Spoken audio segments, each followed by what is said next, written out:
எப்படியா கடவுள் இயேசுநாதரே அப்பா இல்லாம பிறந்தாரு, அதனால கடவுள். அறிவு கட்ட முண்டமே ஆதம் அலைஹிஸ்ஸலாம் அம்மாவும் இல்லாம பிறந்தாரா? இஸ் a சூப்பர் காட் தான். நீ வளமியா நையா உங்களுக்கும் புரியல.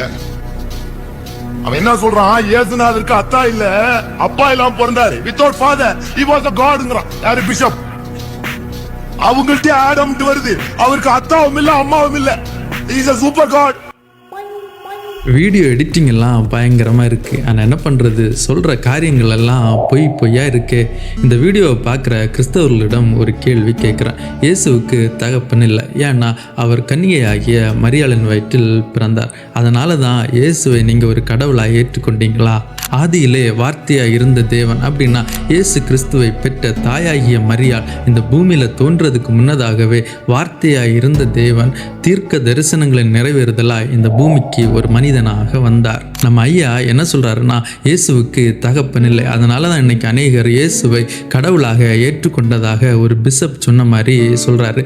அது மட்டுமா, ஒருபடி மேலே போய் அப்படின்னா ஆதாமுக்கு தகப்பனும் தாயும் இல்லையே, அப்போது ஆதாம் சூப்பர் காடுன்னு சொல்ல வராரு.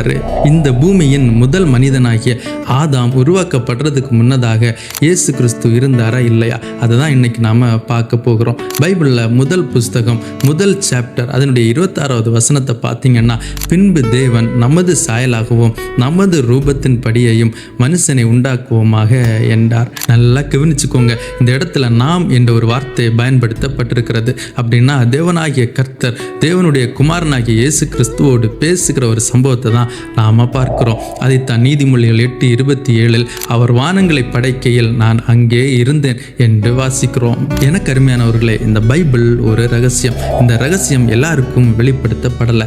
அது வெளிப்படுத்தப்பட்டு அந்த சத்தியத்தை ஏற்றுக்கொண்டு இயேசு கிறிஸ்துவை தங்களுடைய வாழ்க்கையில் சொந்த இரட்சகராய் ஏற்றுக்கொண்ட ஜனம் பாக்கியம் உள்ளது.